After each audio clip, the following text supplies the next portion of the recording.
Okay. And again, I'm going to be navigating the meeting with you. I'm going to be running the chat box. If you're all familiar with the chat,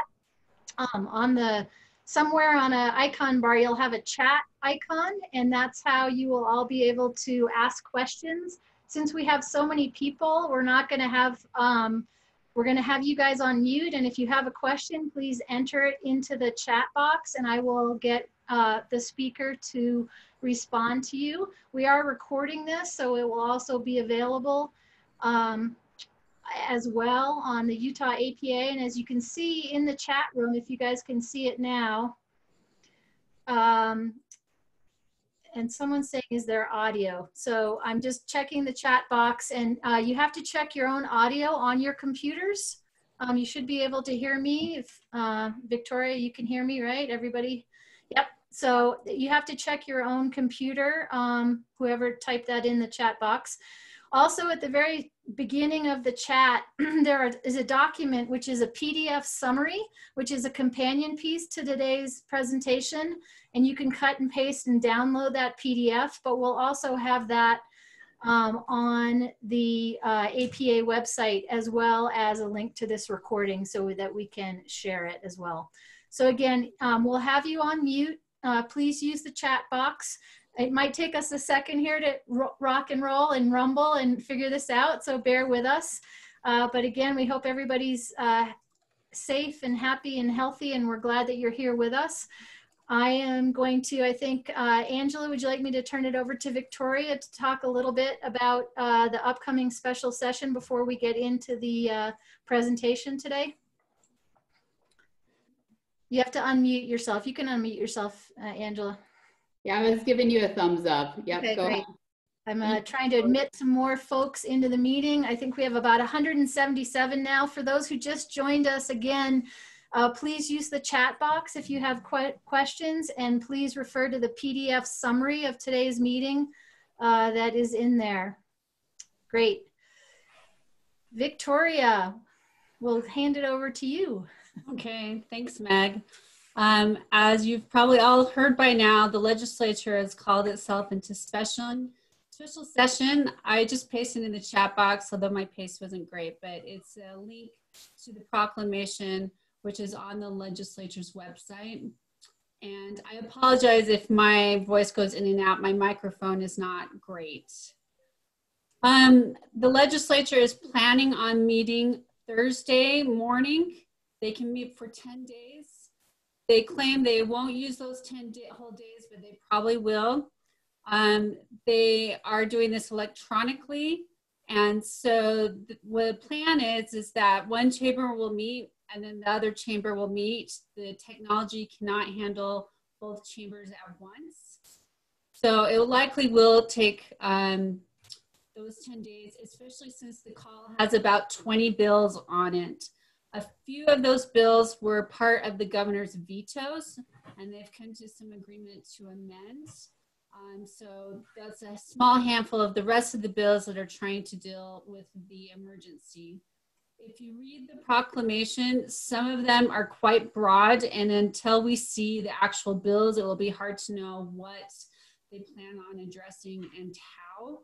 I just was looking at the proclamation again, and one of the items is on annexation, and seems to actually address one of the bills in our presentation here that we'll get to shortly.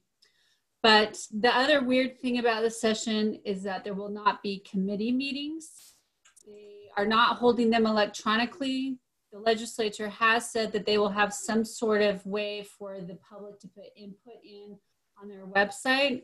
And then you can stream the session on your computer or watch it on public TV. So it's a whole new universe. None of us really know how this is going to work, how effective we can be in reaching out to legislators, or even how to reach out to legislators. So stay tuned. We expect more special sessions to come. How many there will be, we're not sure, but this will be the first of at least a handful to deal with the crisis. Excellent. Okay, then if we are ready, And I have to just comment, I love the different backgrounds you all have from various places. And Nora in Moab, I didn't know that Moab suddenly had beachfront property. So that's excellent. We're glad that you could bring that in. Okay, I'm going to pull up the share screen here. And Wilf, we will turn over the first slide to you here in a sec. So I'm just going to share the PowerPoint with y'all. As soon as you get that up.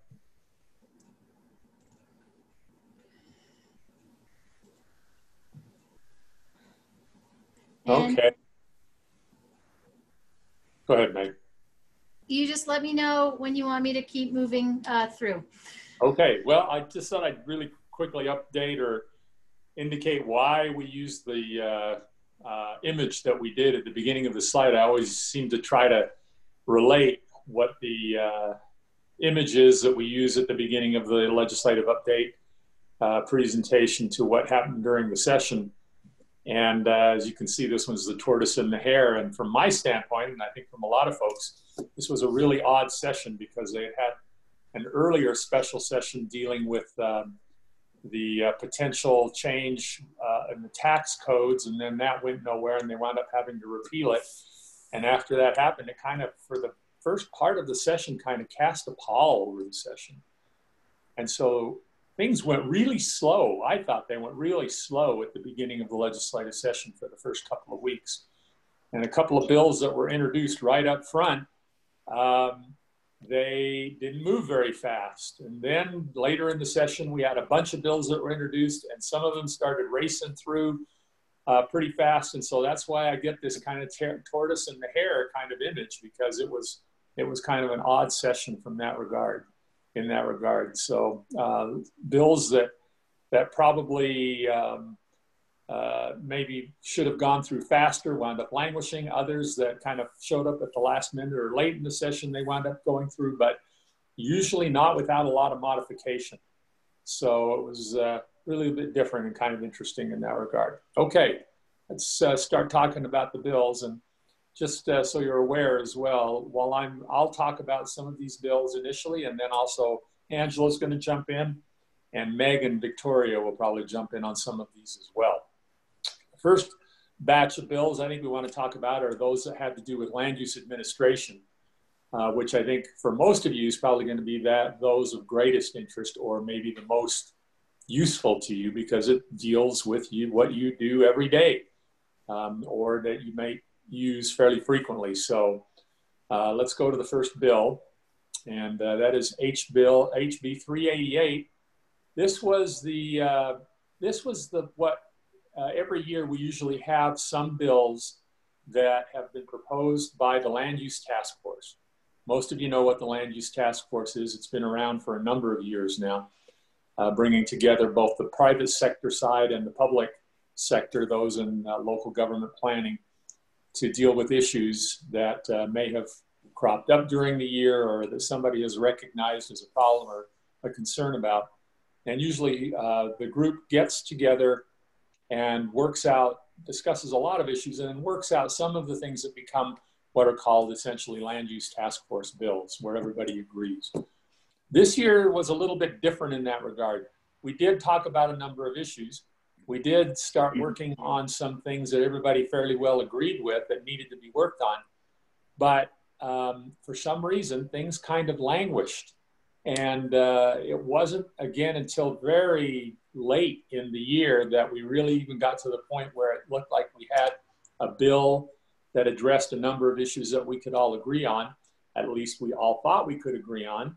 And then just before the session started, it turned out that, at least on the private sector side, some of the folks said, nah, you know, we've looked at this again. There's some things that we just can't agree with or don't go along with on that. So there was kind of a last minute flurry that happened again to make some modifications to the bill. Most of that dealt with the subdivision part of the LUDMA. When LUDMA was modified several years ago, much of it was modified, and that's where we got things like the land use authority and the appeal authority and administrative and legislative actions and so on. That was done a number of years ago, but when that was done, because it was such a big overall effort, the subdivisions part did not get modified very much, hardly at all. And the thinking was, well, we'll do that in a subsequent session because we just can't bite off and chew up the whole thing at once.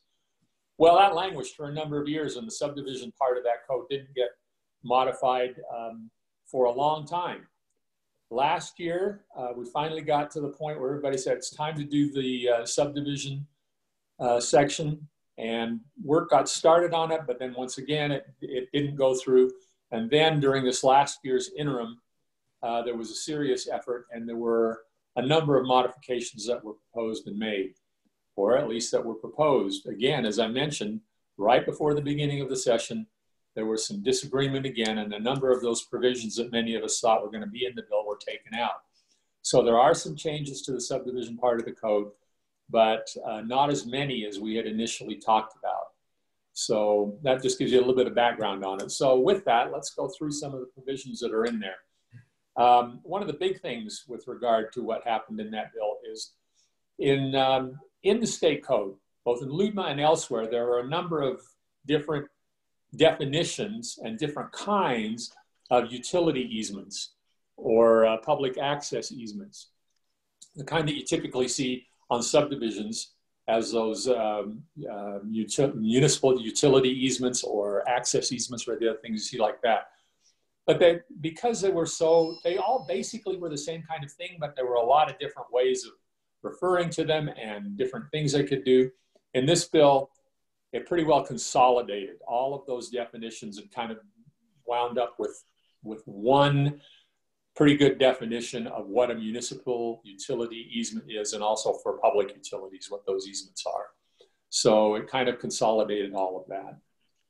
Another thing that happened was that whenever a change is made to a plat, there were different kinds of changes in the code that related to plats. You could vacate a plat, you could amend a plat, you could do a number of different things to a plat, and they were oftentimes called different things in the code. This bill now basically consolidates everything on them. Whenever you make a change to a plat, almost of any kind, it's just called a subdivision amendment. So it just kind of unifies that and makes them all into subdivision amendments. And it does a few other things with regard to that.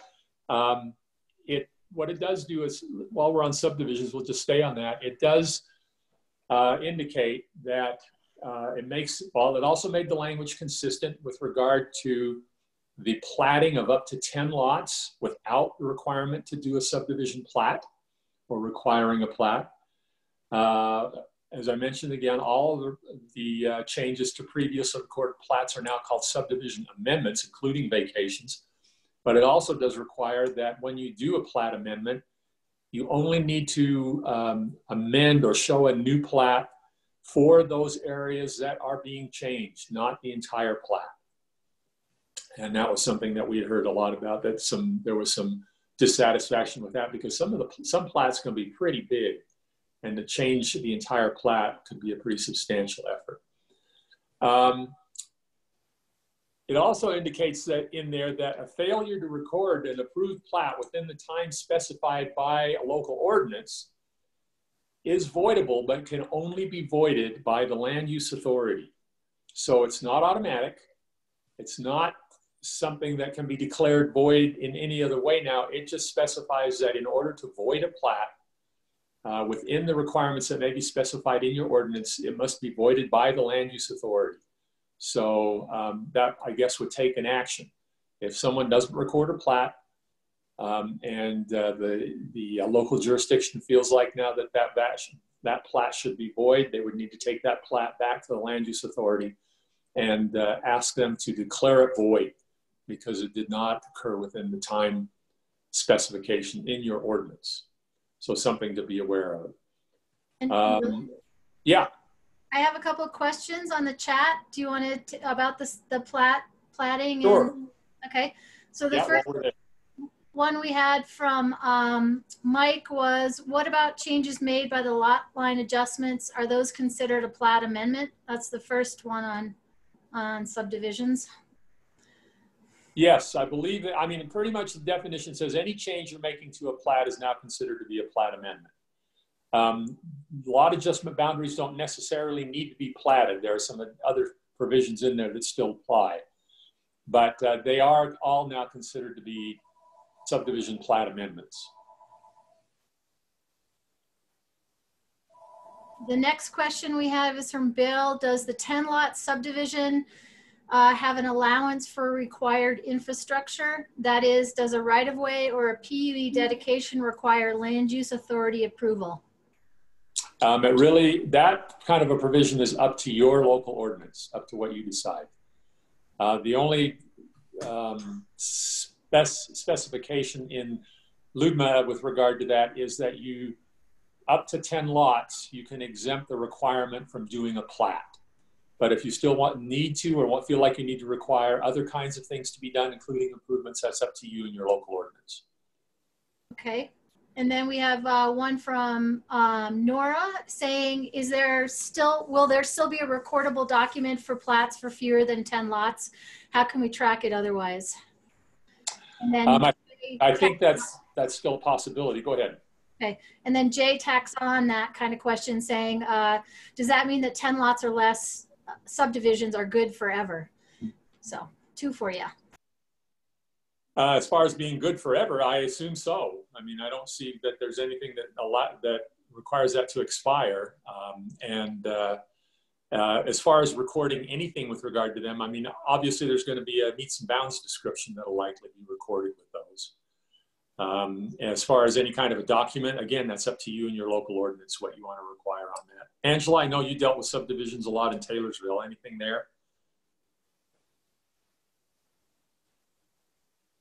Sorry, just took a second to unmute.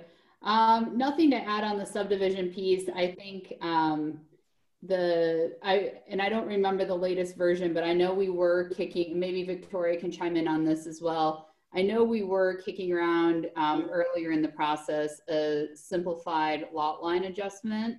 I don't remember if that actually ended up making it into the final bill. And that's just going back to one of the questions up above. But I think you guys will have to look at your own ordinance and kind of what you feel comfortable as a city requiring for documentation to record plats.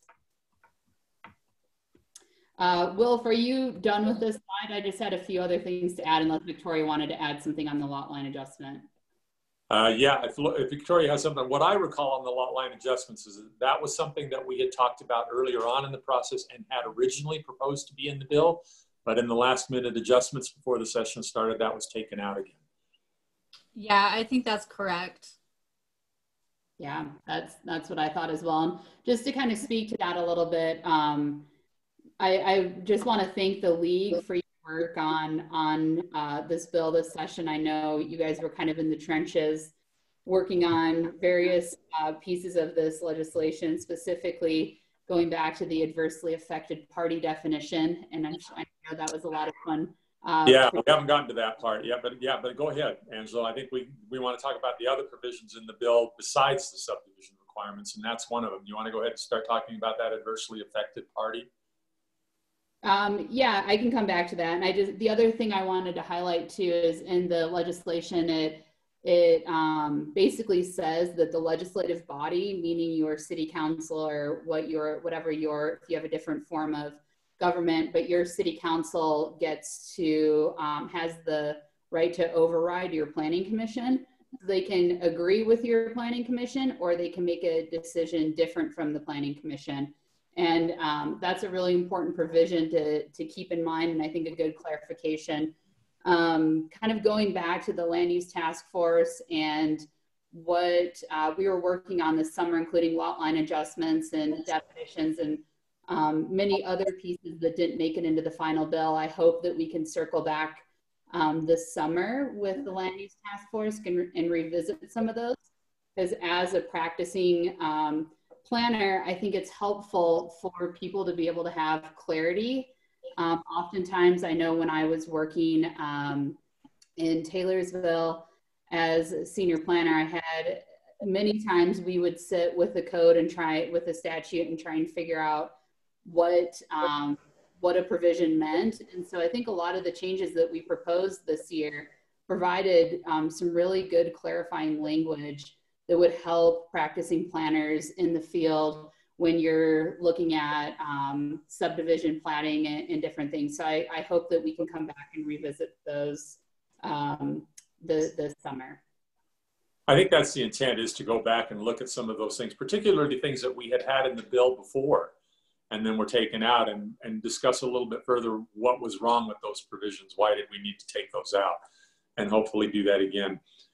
As far as some of the other things that are in this bill, other than the subdivision parts of it, Angela mentioned a little bit, some of it, but this particular bill makes more explicit, it clearly states the requirement that the Land Use Authority has to hold public hearings on legislative items.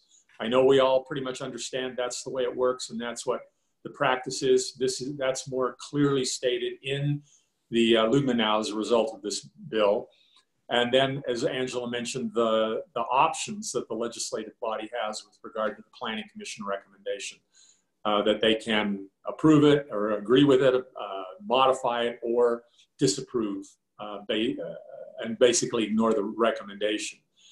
It also says that the failure of the Planning Commission to make a timely recommendation, and I've had that happen. I've had situations where the Planning Commission just couldn't decide. They couldn't get a vote to pass one way or the other on a recommendation. And so then the question became, well, what happens now? Is there a recommendation from the Planning Commission, which is required by LUMA before the legislative body can act? This bill now says that it may be considered, if the Planning Commission does not make a recommendation, it may be considered a negative recommendation. And then the legislative body would act on that basis, with that being considered a negative recommendation from the Planning Commission or the Land Use Authority. But that has to be a provision that you've included in your ordinance. So make sure that you specifically state in your ordinance that in the case of a failure of the Planning Commission to make a recommendation, it's considered to be a negative recommendation and moves forward that way. And then with regard to, yeah, go ahead. I know we want to avoid subdivisions, but there's some more chatter on that's okay. That's that all we right. need to talk about. And I also want to welcome to our planners party here, Mr. Sean Guzman, who joined us, who was the incredible, not the Incredible Hulk, but the incredible author of trying to help navigate this bill for us for over a year and a half. And we will be trying to get some of the elements that we had in there that we weren't able to negotiate at the end, hopefully this year or something. Victoria, I'm sure we'll try again and see what we can do. But so I wanted to give a shout out to Sean for all his incredible work, and we appreciate all that he did. And then secondly, we've had, just a reminder, if you all look on the chat box, there is questions and some answers going back and forth. And one of them in regard to subdivision, I think we had answered, but, and we got some more shout outs for Sean Guzman. So just a reminder to check the chat box. I will ask another question if it comes up, Wilf, but I'll turn it back to you now. Thank you. Okay, great. Yeah, thanks. And Sean, by all means, if there's anything there that we didn't cover on the subdivisions that we should have, let us know, because you were the Incredible Hulk on this. And Sean, you are a Hulk. Well, Wilf and Meg, thank you very much. I do have a response to Jay's question in the chat about the likelihood that we'll see non-platted 10 subdivisions, for lack of a better word, than subdivision. And we talked about that internally in St. George yesterday as we're going through modifying our ordinances. Is someone going to try to circumvent the platting process by doing a 60-lot subdivision 10 lots at a time? And I think what you could do, first of all, you do not have to allow it, as was pointed out in the responses. But if you do allow it, you can also put restrictions on it too.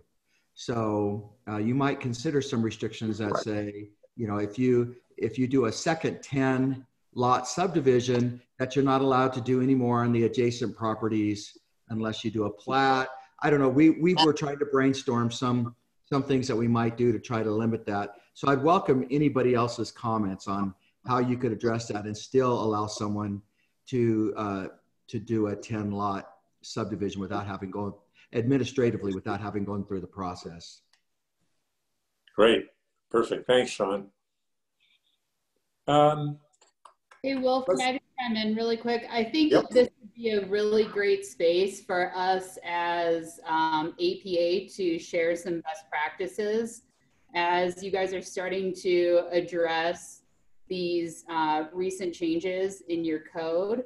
You know, it's great. We have a great resource here. And so if you guys, Sean down in St. George, if you're starting to come up with some ways to address these different pieces in your ordinance, it'd be great for St. George or other cities to share that with the group so that we aren't all reinventing the wheel. And also a huge shout out to Sean as well for his painstaking work on hovering over every word of this. The amount of time and effort that goes into these amendments each year is pretty remarkable. So thank you for your work on that. Yep, absolutely. Let's talk about probably the last provision that we're talking about on this bill, and that's the adversely affected party and the ability to do an appeal of a land use decision. There's a lot of discussion during the interim, particularly from the private sector side, who felt pretty kind of frustrated that appeals can be taken by third parties. In other words, someone who's not the applicant or the entity doing the review and approval of the administrative action. And kind of viewed as that maybe a lot of those appeals are being done as much as anything as just kind of a delaying tactic or a way to subvert, or just really not really understanding the land use process and really dragging out the process sometimes. And so there was a lot of discussion about how can we limit the right of other entities who aren't directly involved to appeal. And the language, for a while, there were some interesting proposals out there that got kind of pretty wild. It was pretty interesting to see where that was going. But in the end, the language that was settled upon was what's in the code now, in the bill now. And what that indicates is that an appeal of a land use decision can be undertaken only by the applicant, by the board or officer of the governmental entity, or by an adversely affected party. And the adversely affected party is defined as someone who owns real property that's adjacent to the applicant property, or someone who will suffer damage different in kind than, or an injury distinct from, that of the general community as a result of the land use decision. Now, what does that mean? A damage different in kind or an injury distinct from that of the general community? I think the intent is to try and say, you know, when you approve a land use application, there are going to be effects from that land use application that'll apply to properties all around it and to the community in general. And people shouldn't be allowed to appeal just on that basis, particularly if they're a long ways away from the particular application. And so this was kind of an attempt to limit the range of appeal that can be brought. I don't know. It'll be interesting to see how this plays out. I'm not sure that we really know what that means. And probably we'll have to have some court decisions that'll have to be made that maybe help us define or limit the scope of, understand the scope of what those terms are. So we shall see. Any comments on that one? Angela, anyone? Okay. Meg, I don't know if there are any comments on that. If not, nope, we're ready to move on. Let's move on to the next bill then. House Bill 374. This bill, oh, I'm sorry. Are we on 273 or 273, right? No, 374. Okay. 374 was a bill that really kind of started out a lot worse than it wound up. Because it was going to allow for the provision of an applicant or for a building permit or someone who's doing a plan review and going through that process to be able to hire or bring on someone of their own in order to do those. There's some provision in that code now, but this went even beyond that. And it also had some provisions in there that would have been similar to what's been passed in a couple of other states, which would have limited the ability for the local governments to impose design standards on particularly residential structures. Due to a lot of work by the league, this bill was substantially modified. And now what it says is that for the coming year, or up till October this year, that the league will collect information from its member entities with regard to plan checks and building inspections about the time it takes to complete the reviews or to complete the inspections, and then some other provisions that are in there. Meg, I know that you're working on this from the league side. Maybe I'll let you, it might be good for you to go ahead and address that a little bit and tell us what you're planning on doing for the league and what you're going to be looking for. Great, and I will, as the host, punt that over to Victoria. Okay. Host prerogative. So we had hoped, and I still hope, to have it out this week. We've had other things get in the way, as you can imagine, to send out to, what we've decided to do is divide and conquer. So smaller cities and towns, we will just be sending out a survey probably later in the summer and into the fall, maybe again, about the time it takes for you to complete a plan review and building inspection as described in HB 374. And then we have a list of about 82 cities that were included in a study we did about a year ago. Mostly the larger or growing cities that we will be emailing with instructions about what we are hoping them to report. And Harriman City was really great and put together an Excel workbook that we think any city can use. But the gist of it is that if you have tracking software for plan reviews and building inspection, you can continue to use that software, and then we'll have a sheet for you to fill out on the time it takes each of those projects, so that in September, we as a league can bring all that information together and report it to the legislature. Mostly the hope is to see that every city is getting their plan reviews and building inspections within the statutory deadlines. And if not, to see where those outliers are and what we can do to help them. And also to honestly see if at times builders are the ones who are holding up the process, and delays might actually fall on them rather than on the municipalities. So again, we are hoping to have that information out this week. That's my goal, but it's been my goal for the last 2 weeks, and have a workbook that you can use to track it. But again, if you have your own software, then all we need you to do is fill out the spaces in the spreadsheet accounting for those days. Okay, and I have some online questions, Victoria. I don't know if you can also see the chat box. And I know we apologize for Victoria's mic. It just is something with her computer, so we apologize for that. But there's one, can you see, I don't know, Victoria, do you want me to read it to you, or do you see that on the chat from, I think it's Brian, maybe? I do see it, and I am not sure I can answer that off the top of my head. I want to say it's the entire plan review, but I would need to double check that again. Victoria, this is Gary. Yes, Gary can save me. No, it is the entire plan review. One of the biggest issues we've got is that nobody really, maybe people don't understand what plan review actually means. The plan review means everything from the beginning of when a plan was submitted. You send it to the engineer, you send it to fire, you send it to all these other entities within the city. I think Salt Lake has an arborist they send it to. All of that is included within that 14 days. If you don't do it, all of that within the 14 days, then you have not done what the law requires you to do. Because some of them are sending it out to the fire. They're saying it's at the fire department and the 14 days will begin as soon as it gets to my office. And the plans are beginning to be reviewed. Wrong. That's not going to fly. So what has to happen is everything has to be done right through the final approval of that plan. It's ready for building permit at that point. And that's one of the things that they're griping about. And that's one of the things that, unless we show that we're capable of doing that, you know, they're going to refile the same bill at the beginning of next session. They've already said that.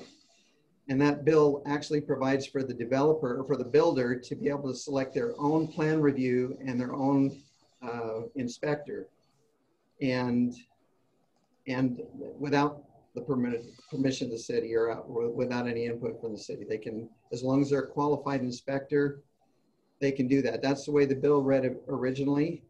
And we persuaded them that because of the fact that they really don't know what's going on out there. I think most of us are doing it right, that we really ought to take a look at what we're actually doing. And that's what Victoria's documents will do. They will give the committee that we're supposed to take it before in October, I guess is when it is, an idea of what we are actually doing out there. And I'm just hoping that all of us understand the very question that was asked, and that is, what is the plan review? The plan review is everything within that 14 days. It doesn't include your subdivision approvals, of course, because those are all separate, but it does include everything that is involved in a plan review, from fire to, and you remember there's some carve-outs or some ways of escaping that 14 days, and that is by sending it out to an engineer when it's sophisticated enough problem to do so. But if it's not a sophisticated problem, then the other question that you're going to see on the survey will be, how many of you do that little notes on the plat, little note on the plat, and what should that note be for? And really that note should be for anything you can redline, anything that is so small that you don't need to send it back to an engineer.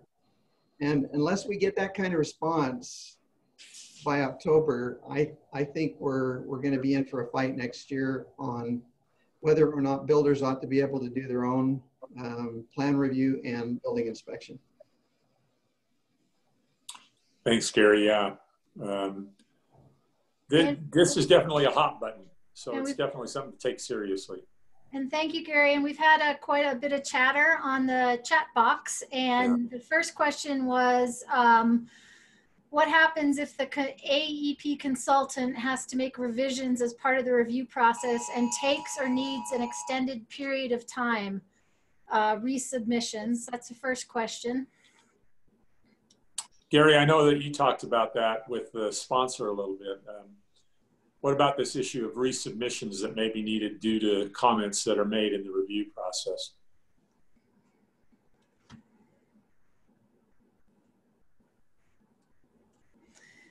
Okay, well, maybe he's logging back on. The next one was just a clarification that you can continue to use your own tracking software if you have it, and you can take that data from the software and use it to fill out the sheet that we will be getting out to you.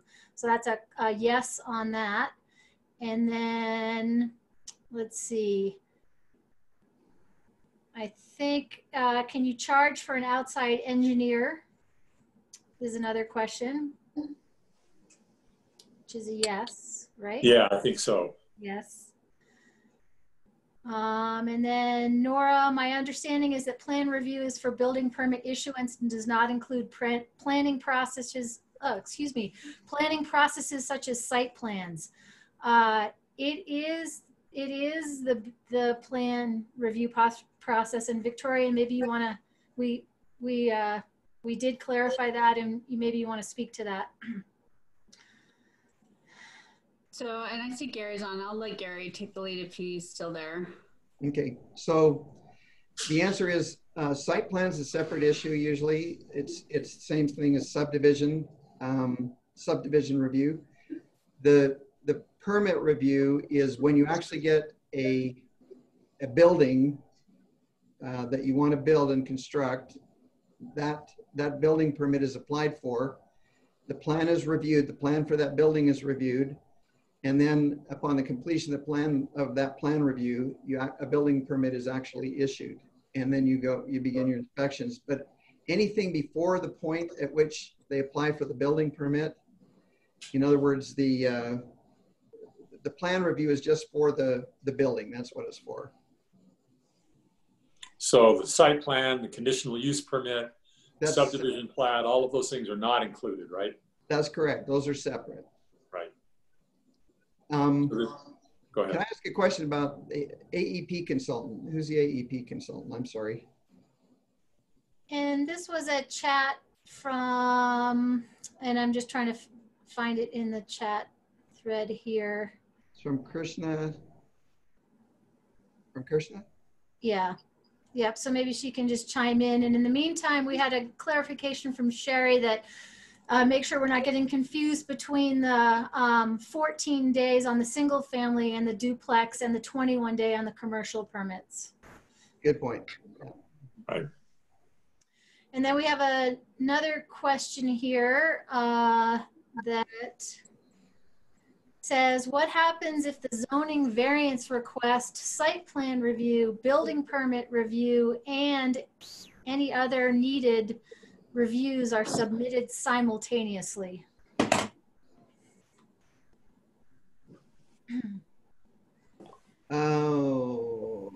I think in that case, for this bill, we would only be concerned with the building permit part of that. The other items go through, that's more of a land use process and is not included as part of this bill. So can I clarify too that one of the exceptions to this time period is, and I can't remember the term that we use, but it's where they have where you do review all of those things at once. And I can't remember the term. I'd have to go back and look. So there are a couple of situations where it kicks you out of the 14 days. One is where you have to send it back for a legitimate engineering problem that exists on the thing. And the second one is where you've got I think they call it a graduated build. There's a term of art that they use, and they wanted to cover those processes that essentially want to do everything all at once, like you're talking about. Those are exempt from that 14 and 21 day requirement, and essentially those builders know who they are. You know, those builders would be doing everything at once. Great. And then we had a reply from Krishna, and sorry, it's a gentleman, apologize for that. And it's he's referring to consultants, which we, I think, addressed. And then we have some other language in there sharing some sections of the code for clarification if you want to all check the chat box. Right. Okay. Any other questions on that, or should we move ahead to the last provision of that bill? Let's move on. So the other part of that bill, yeah, go ahead.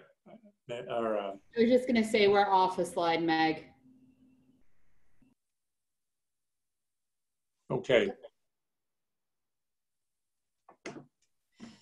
The last part of that bill, originally proposed, it would have limited the ability of local governments to impose any design standards on residential buildings. Under the idea of the sponsor that we're in a housing affordability crisis, imposing design standards adds to the cost, and this is a way to reduce the cost of housing and thus help address the housing affordability issue.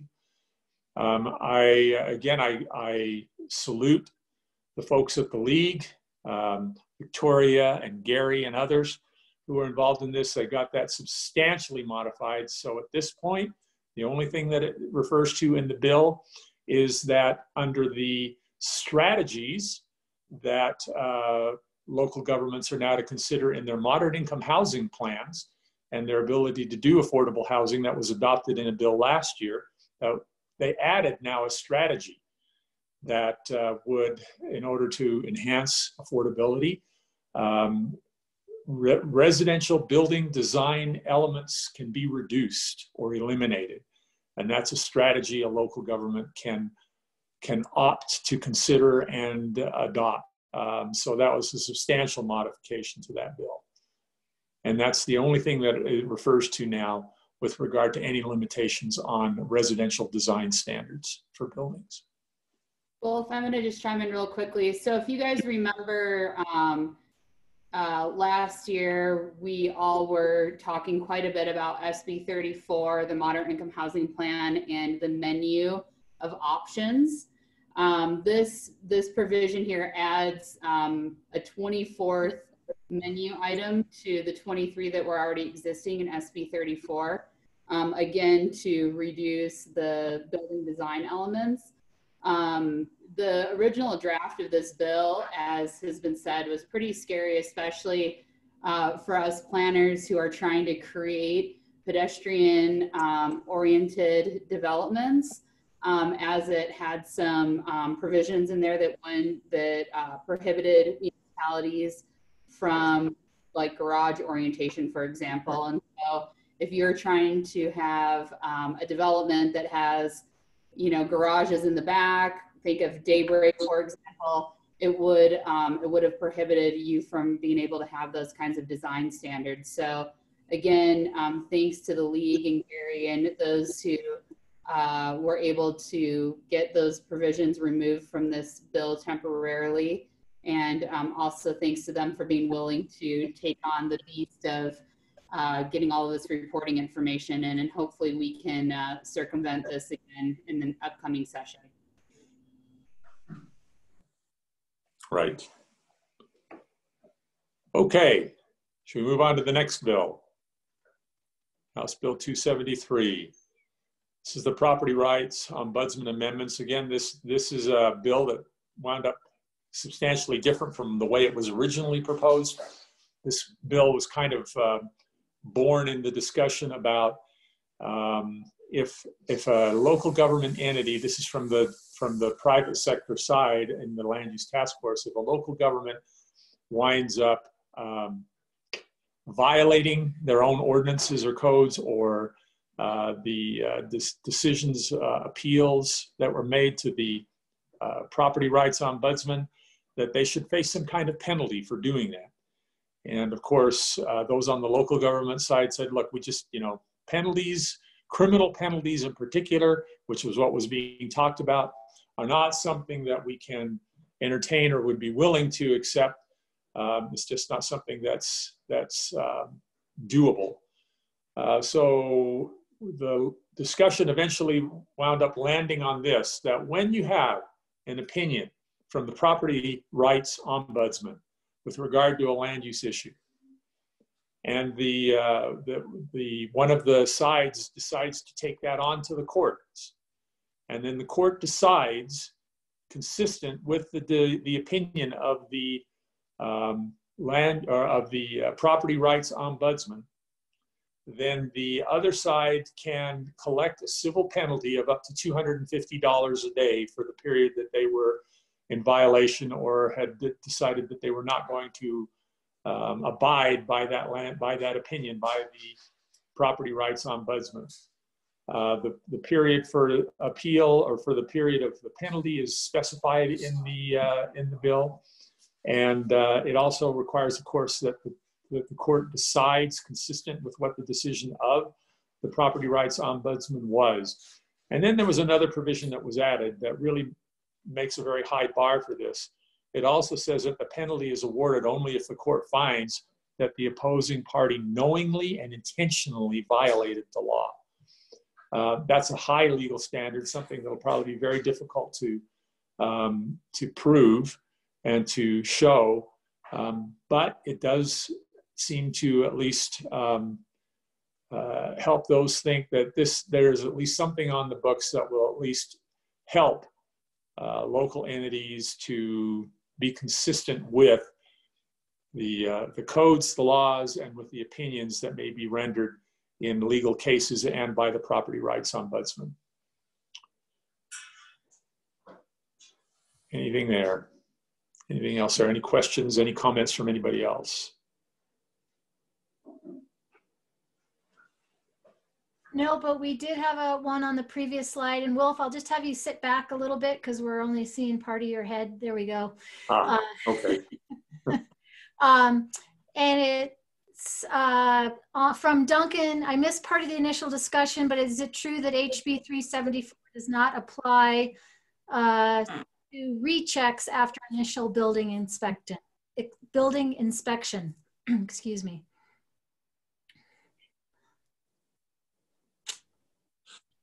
I believe so. Gary or Victoria, you might chime in on that, but I believe that's correct. Yeah, that is correct. Does not apply to rechecks. Yep. And then we have a question from Bill about this bill 273. Could a city collect the damages as a prevailing party, or is that limited to developers? My understanding is it could be the city as well. That's correct. Great. It doesn't seem like it would be very likely to happen that way, but it is possible. Great. And those are the questions to date, so you can continue on. Okay, let's go on to the next bill. I believe it's House Bill 198, the eminent domain limitations. The main purpose of this bill was to prohibit the use of eminent domain to acquire land for a public park from what is called a century farm in a county of the first class. So it's a very limited bill. And that's a century farm is defined as a property that is assessed as a farm producing agricultural products and has been held in the same family for at least 100 years. So there must have been something specific going on in Salt Lake County with regard to a proposal to acquire some property for a park in a property like that. But that's primarily what the purpose of this bill is. Now, there was a lot of other language. There was other language in the bill that related to the use of eminent domain for trails and parks and recreational properties and other things. None of that is new language. That was just a reconsolidation of that language to put it all consistently in one place. But it did not make change to those other restrictions on the use of eminent domain, particularly for trails. The main purpose of this was to address the century farms.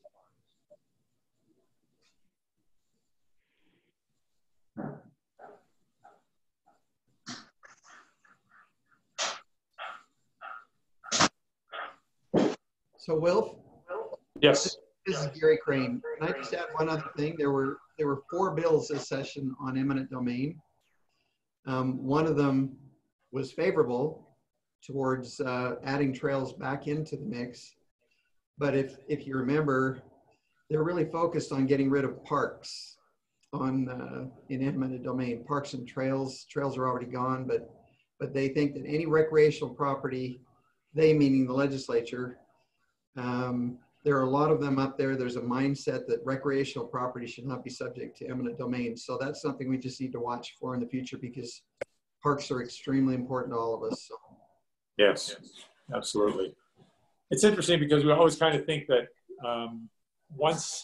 several years ago when that provision for trails was, use of eminent domain for trails was removed from the state code, we figured that eventually we would be able to get that back as kind of things in the case, and if anything, things seem to be going in the opposite direction. Hey, Wilf, there's something a little echoey with your microphone, I think. So I don't know if you did something different, maybe we'll try that again. Hey, that was me. I unmuted. Okay. So yeah, I'll mute again. Okay. Okay.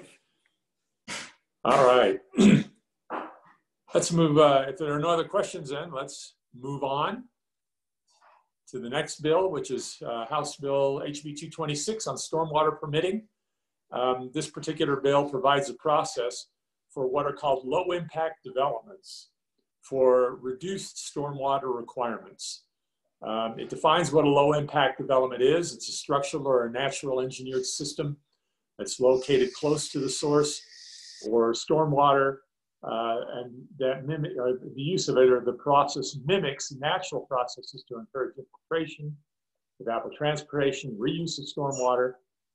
Really, the big provision in this bill is with someone who is trying to use that provision of the bill and they don't agree with what is being required that they think that they should be given some other consideration. It allows an appeals process, and that process is set up similar to the appeals process that exists in state code for geologic hazards, which allows for an appeal body to be designated with an engineer selected by the entity and one by the applicant, and then a neutral one kind of picked in between, and then they go through and do the review and do the appeals process, much like that geologic hazards appeal process. Any other comments on that one?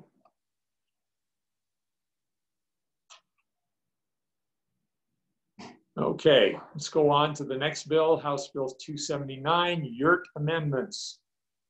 This one was very interesting to watch as it went through the session. It morphed a lot. It got changed a lot. It went back and forth, and things got added in and got taken out.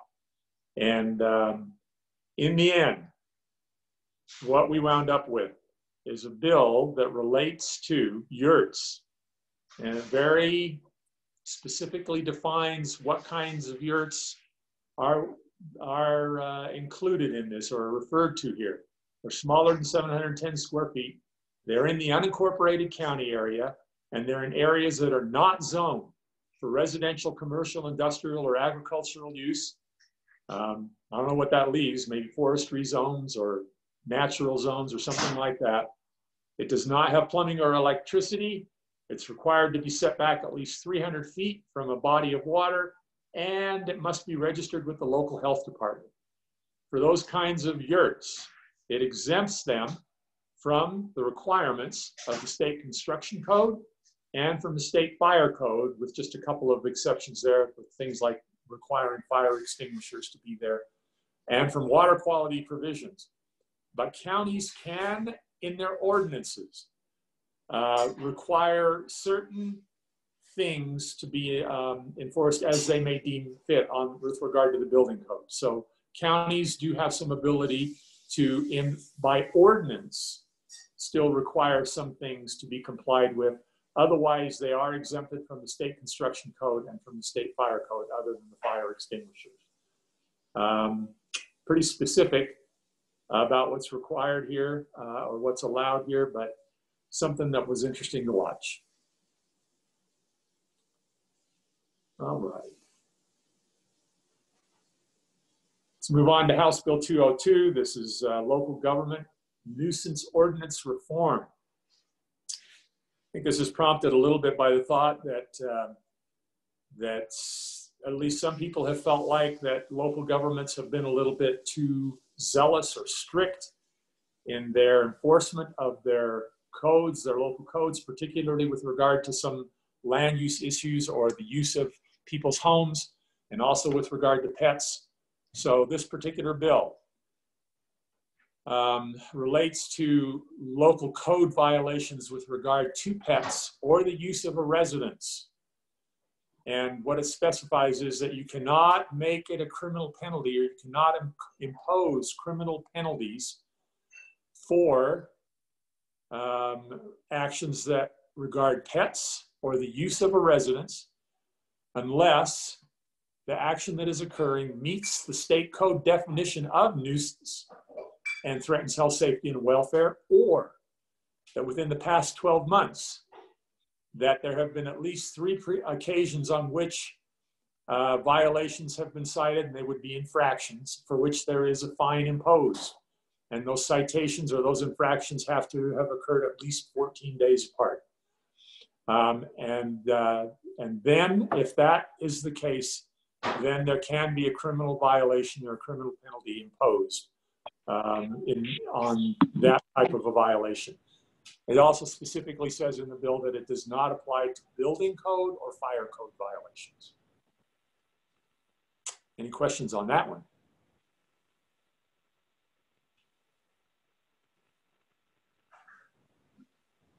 Okay, let's move on to House Bill 306.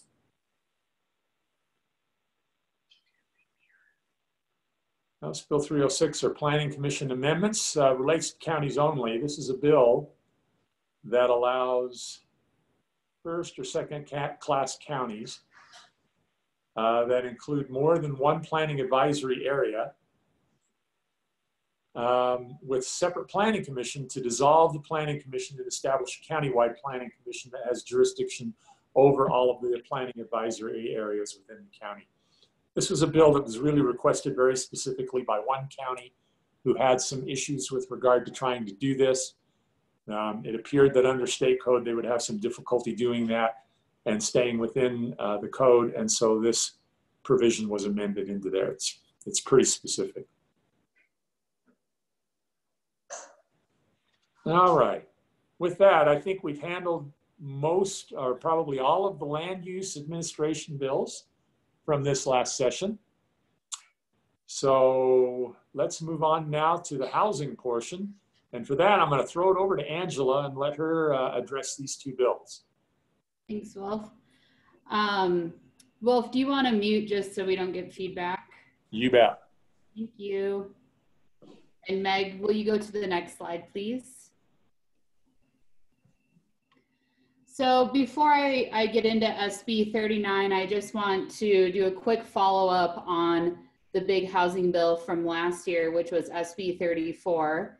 And as you guys all remember, this is the piece of legislation that required municipalities to update our moderate income housing plans to include 3 or 4 of the menu options as outlined in the legislation. And I know that was a substantial amount of work for so many of us, myself included. When I was working in Taylorsville, I along with my colleagues and a consultant, rewrote our moderate income housing plan. And even having my head wrapped around the legislation, it was a lot of work, but really great, meaningful work. So I'm really happy to report that we have over 98% compliance with all of the cities that were required to update their moderate income housing plan. So that's awesome. Thank you guys so much. And while it was a lot of work, I think that as a planner, it's really exciting for us to start thinking about our communities in a holistic way and looking at land use and transportation and housing and recreation and all of those different components that make our communities whole. This had all of the planning commissions and city councils talking about housing, maybe for some cities for the first time, really having those in-depth conversations and planning for housing for the future. Specifically for our residents that are 80% area median income or below. And so I think that I would just really like to congratulate all of you. That was a huge victory for all of us and a really great step in looking at our housing crisis here in Utah. Another note on that, just a friendly reminder that our first report will be due December 1st. To DWS.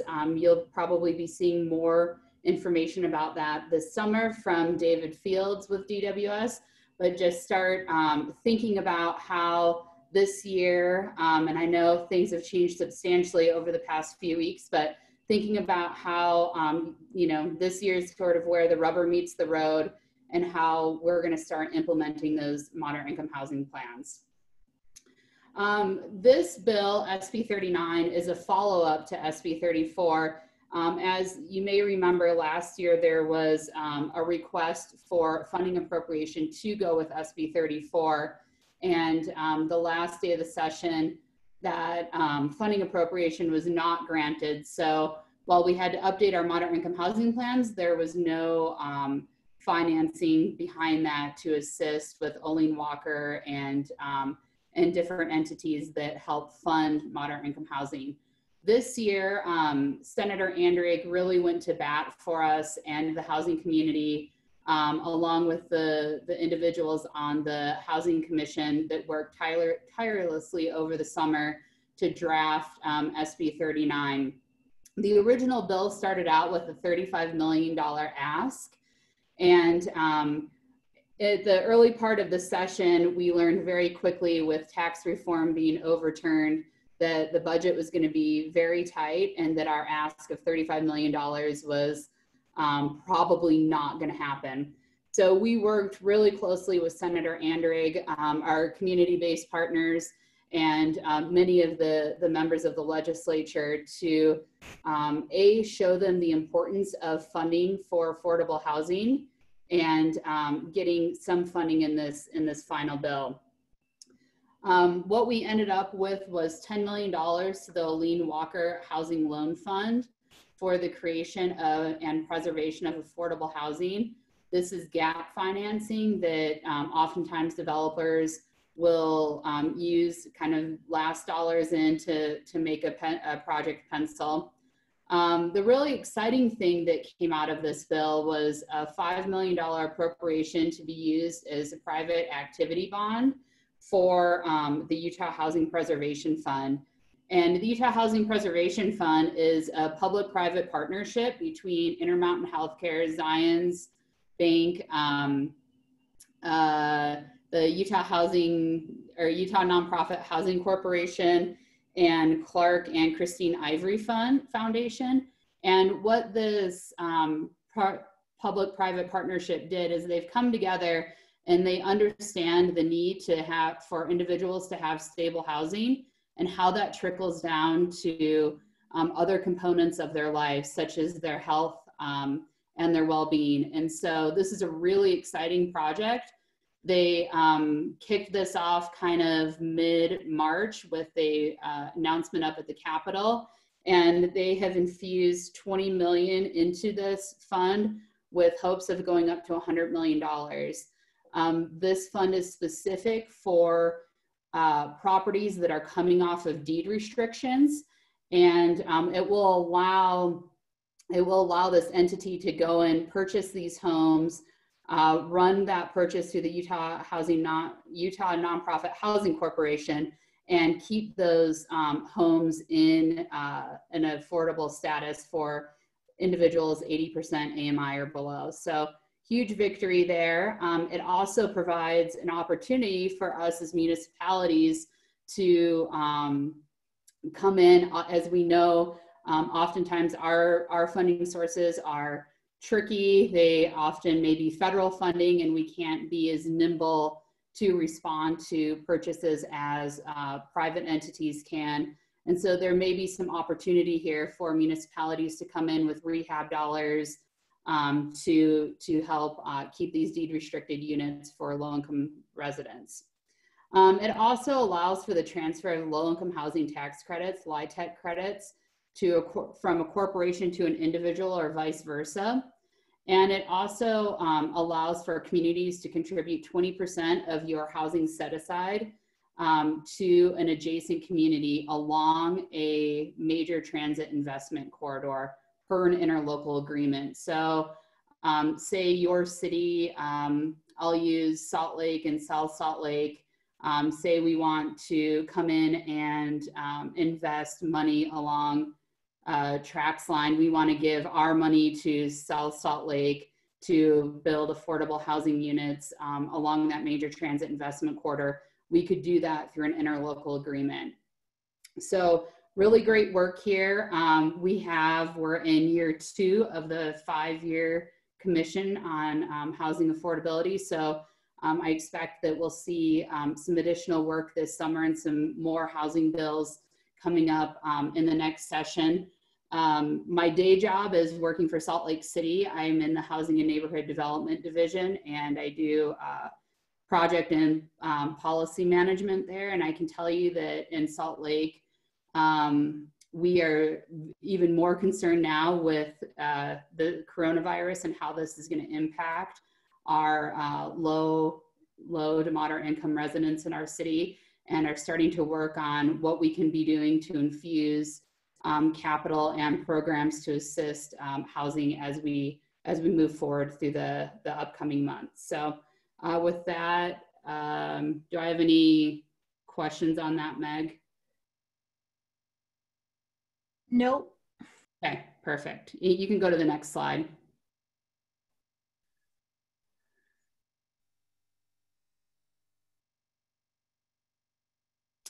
So SB 122 is Senator Kitchen's bill, Housing Loss Mitigation Amendments. Originally, how this bill started was, as many of you may know, Senator Kitchen was on the Salt Lake City Council. Salt Lake City has a housing loss mitigation ordinance that they've been working on amending, I think, over the past 2 or 3 years, and we'll be picking that up again here over the coming months this summer. And Senator Kitchen's intent here was to ensure that if a entity mostly focused around UDOT, I think UTA would be at play here as well, but essentially the original bill was a state agency that destroyed moderate income housing or affordable housing, as the bill defined it, would have to either rebuild that housing in a neighborhood of similar character and it relatively close to where the housing was destroyed, or pay a fee into Olene Walker. And the bill backed off a bit and now requires UDOT to report the number of moderate income housing units lost in the previous year to UDOT actions. So an example that was kicked around a lot with this was some housing that was lost in Midvale due to the highway expansion and how the impact that had, leaving remnant land that Midvale is trying to figure out what to do with, and then also how that impacts the city's moderate income housing stock. So expect UDOT to be reporting on that this year, and they'll be bringing those numbers to the Commission on Housing Affordability so that we can further look at that and make some policy recommendations. So I really, working on this bill this session, I think that we'll see some more movement or at least some discussion about this moving forward. Again, the intent here is to make sure that if a state action is coming in reducing or removing affordable housing, that there's a way to ensure those units are being rebuilt again. You can go to the next slide, Meg, unless you guys have something to add there.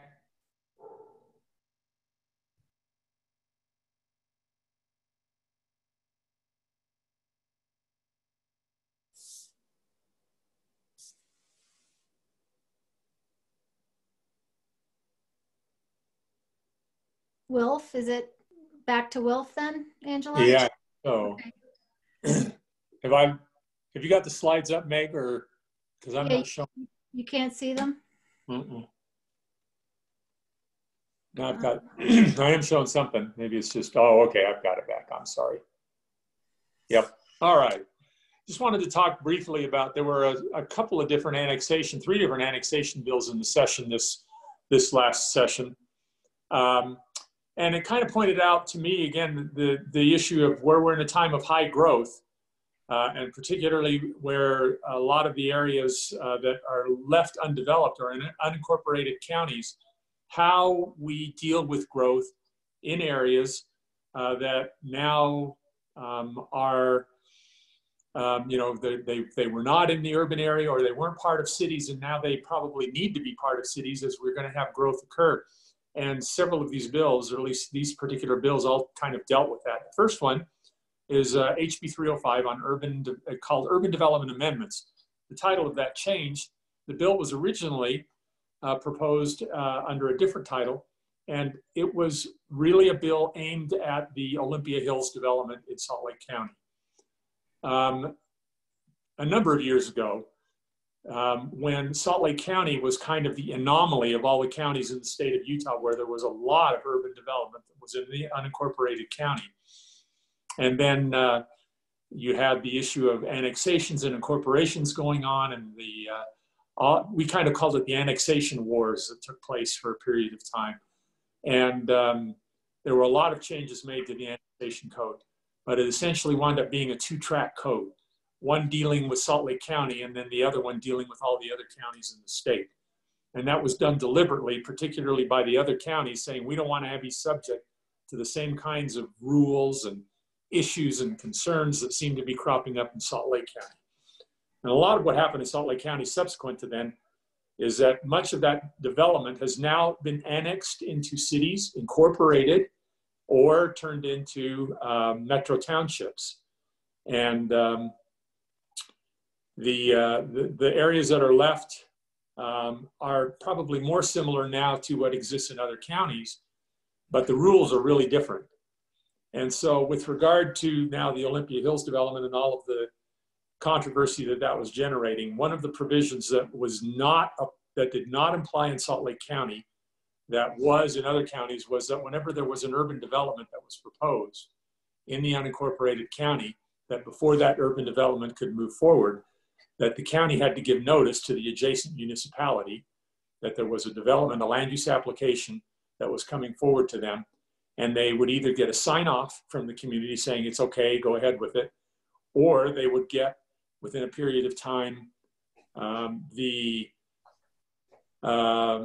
concerns or the issues that the city had with that development. And then the county had a period of time to respond to that, and they were required to respond to that. And then after that period of time, then they could go ahead and move forward with the land use application.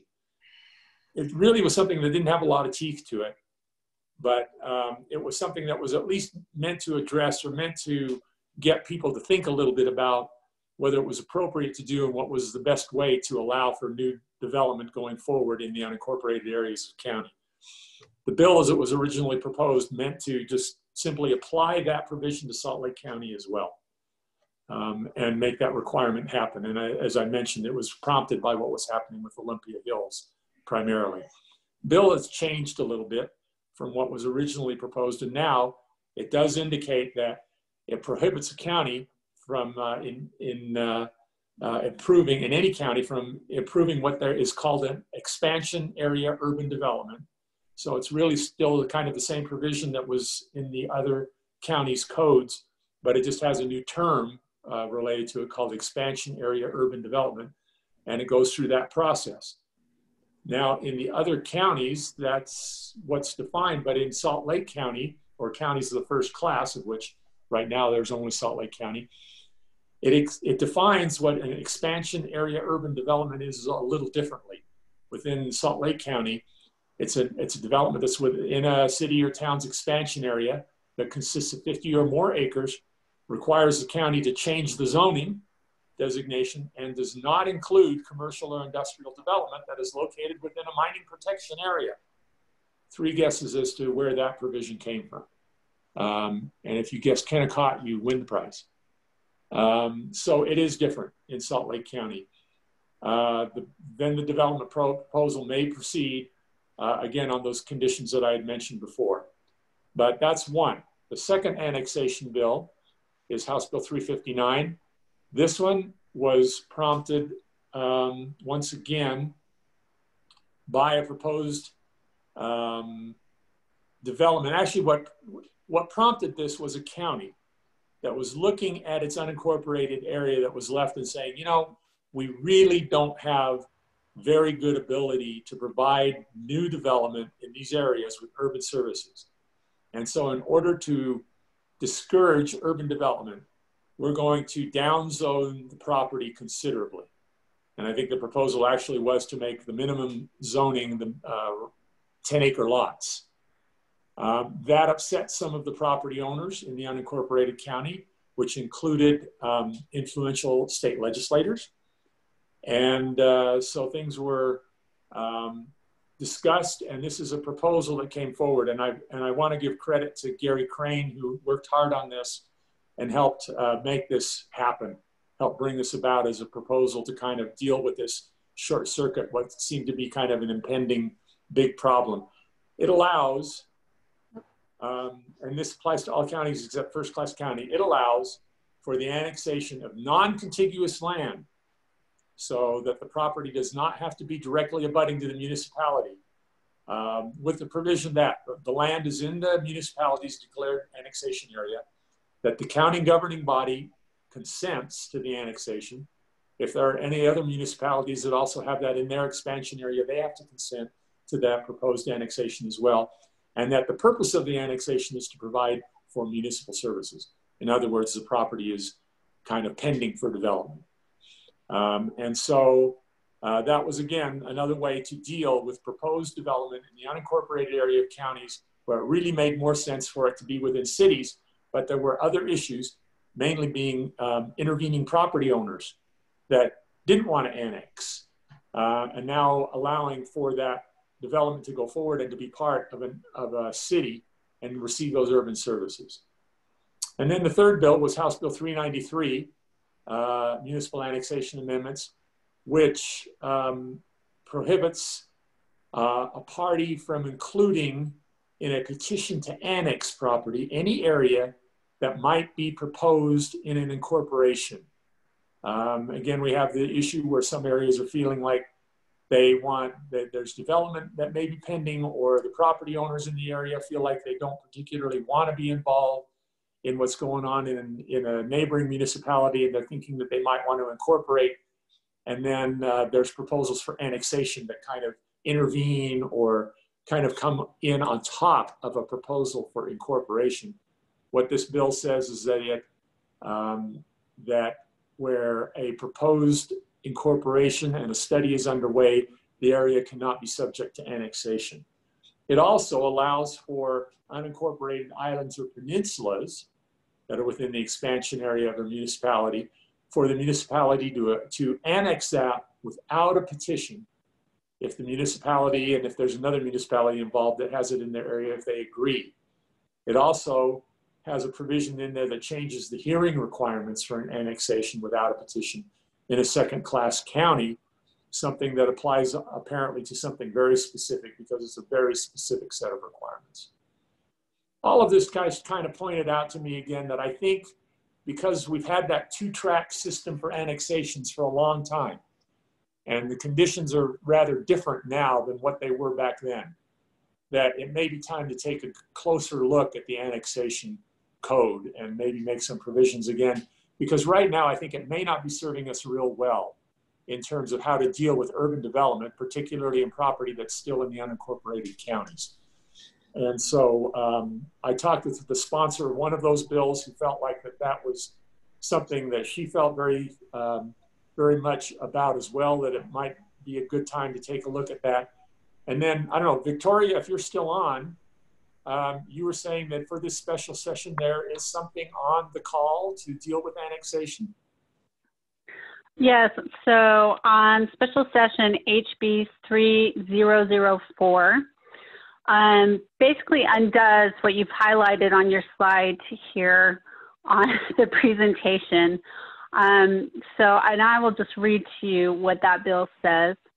A person may not file an annexation petition under section 10.2.403 within 90 days before the day on which an incorporation election under section 10.2A.2.10 occurs, if the annexation petition proposes the annexation of an area or a portion of an area that is subject to the incorporation election. So it changes the time frame of when you can file an annexation petition. But then, as you pointed out in your slide, HB 393 extended to other counties what was the existing law in Salt Lake County, or a county of the first class.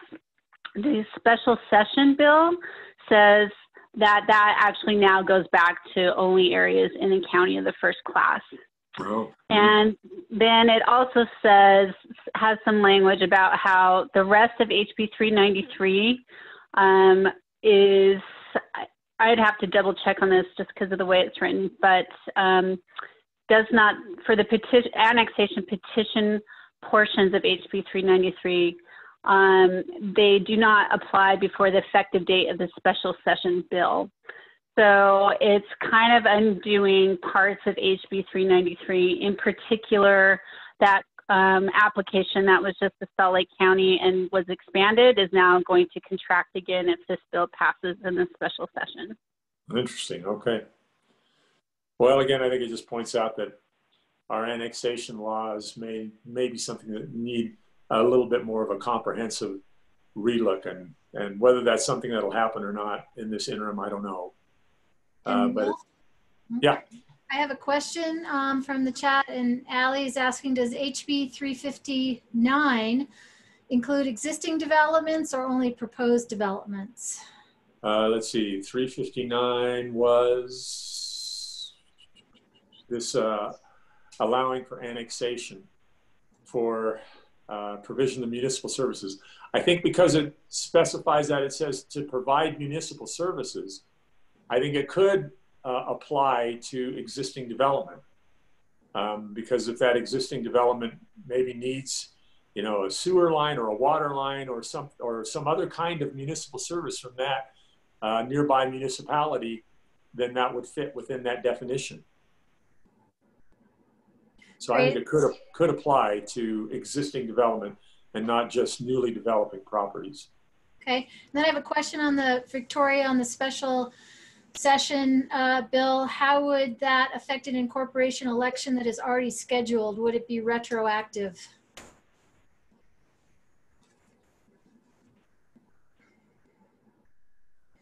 I don't know if Victoria heard that, but we'll have her type a response in the chat box for you, Duncan. And then Meg, I'm here. Oh, okay, sorry. Did you hear that? Yeah, I did. So it says that an annexation petition, my guess is one that is going on now, but I would want to read the language again, but just shooting from the hip, an annexation petition that is in process now. It says that is governed by the provisions of section 102403 that were in effect on March 23rd, 2020. So what it's basically saying is that HB 393 in some extent situations just kind of didn't exist. And you can go back to what the law looked like on March 23rd, 2020. But you would want to take a look at that special session bill and see how it applied to your specific circumstances. Excellent. And it has an immediate effective date if they pass it. Great, thank you. And we are about 2 minutes away from when we are scheduled to stop this, and we have quite a few more. So if those who have to not, you know, end the call with us, we appreciate you being here. For those others, maybe we'll take until 1:05, and Wilf, maybe we'll just go through these. I did paste into the chat box the link for the PDF summary. We've done a narrative for each of these bills in a PDF summary. The PDF, the PowerPoint, as well as a recording of this session will all be posted on the APA legislative site. Probably take us a day or two to do that, but they will all be up there.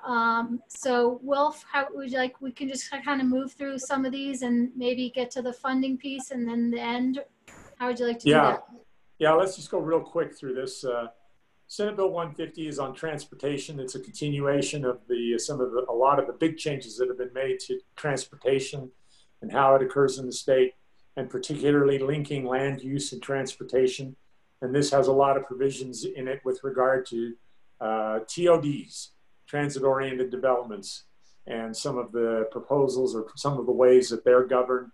UTA is now able to do an unlimited number of TODs, whereas before they were limited, and some other things that occurred with that. So if you have some questions or you have some interest in that, take a look at Senate Bill 150. Wasatch Front Regional Council also has a very excellent detailed summary of what that bill does. So I would encourage you to go look at that. Yep. Quick shout out, we have some of the members participating today, so if they wanted to add a quick note, they can here. Otherwise, we'll just direct them to the WFRC website. Right. Okay. Oh, okay, Senate Bill 95, which is on economic development. It creates a rural county economic development grant program. And for those counties and those jurisdictions, entities, cities within rural counties who wish to participate, they're required to create a county economic development advisory board. It has another program for speculative industrial buildings and some rules and requirements how that works.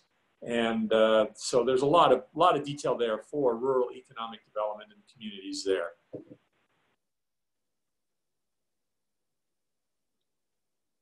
Senate Bill 115, the bonding amendments, makes a lot of technical changes and modifications for MIDA and for some other state bonding, local obligation bonds. But the thing of interest, I think, particularly to planners, is that as resources allow, It stipulates that UDOT shall study transportation connectivity in Southwest Salt Lake County, including the feasibility of connecting major east-west corridors to U-111, which is the very far west highway that exists in Salt Lake County, where, of course, all of the, a lot of the new growth is occurring or will be occurring. It also allows the State Infrastructure Bank through UDOT to fund construction of parking structures, which is an issue for transit types of development. And also as discussions move forward on canyon, Cottonwood Canyon mitigation. All right, the inland port modifications, those apply very specifically to Salt Lake City and to Magna. We won't spend a lot of time with that. I think those of you who are involved in that know what's involved there. So if you're interested in that, take a look at the PDF file and then also maybe at the bills themselves. Senate Bill 158 has to do very specifically with the extension of project area fund use time for Geneva, the Geneva RDA site, so it's very specific. Senate Bill 169 has to do with transportation utility fees. There was a court case that was decided right during the legislative session indicating that transportation utility fees are considered taxes and must follow the rules for the implementation of a new tax. But other entities disagree with that. There was one very simple change made in the bill, and I have not really heard whether we feel like, or anyone feels like that's going to make any difference with regard to that court ruling. So I don't know, Victoria, if you're aware of anything more on that. If not, let's just go on to the Senate resolution, concurrent resolution on the study of local option sales tax, the recognition of how e-commerce and point of sale are affecting the generation and the collection of sales taxes, particularly for local entities, and how that affects their revenues. And this particular resolution just indicates there needs to be a study and should be a study of that local option sales tax with regard to that. These are some bills that did not pass. Some of those I think we will see coming back. And so particularly like the water source protection zone amendments, I think that bill will be back. We may see the trail improvements. That's the eminent domain for trails. That may be back. Safe school routes. And the others, I don't know about the signs and local referenda. We shall see. Those may come back or not. And then I think finally, we have just some money that was in the appropriations part of the legislation this last year, this last session. Continuation of the technical planning assistance through UDOT, that was given $1 million to continue. $1.6 million was given to do a front runner strategic business plan. In particular, the concept of electrifying the front runner line and then double tracking it as well. And seeing how that would enhance what not only the commutes, but air quality as well as being positive for that. The point of the mountain environmental analysis for transit, that's for the state prison property, that is now the subject of a commission that is looking at the potential future use and development of that. This is a study for bringing transit to that site. And then Cottonwood Canyon congestion mitigation and Jordan River signage. And then there was also money allocated for the Wasatch Front Regional Council's Transportation and Land Use Connection Program, which has been a very successful program and has provided money for a number of projects at the local level. And with that, the last thing I just wanted to indicate that right at the end of the session, Governor Herbert did indicate that all the stakeholders, because of the issue on housing affordability, that all of the stakeholders need to sit around the table and find creative solutions. He says we're going to try post-session to get together with developers, realtors, builders, cities, and pinpoint the biggest issues, whether it be zoning or whatever else, to find out how to respond to the market demand of affordable housing. That was at the end of the session in mid-March. Who knows what it'll be now? Because everything now revolves around coronavirus and the pandemic and what is happening there. And so we may be living in a new normal, and we may have a whole new set of priorities that we will be dealing with at the legislative level. So with that, that's the end of our presentation and the end of our discussion. Meg, any other questions or comments that we need to address? No, I just want to thank everyone greatly on behalf of the League of Cities and Towns and Utah APA chapter for coming in and listening to this today. Again, all the information will be posted on the APA website.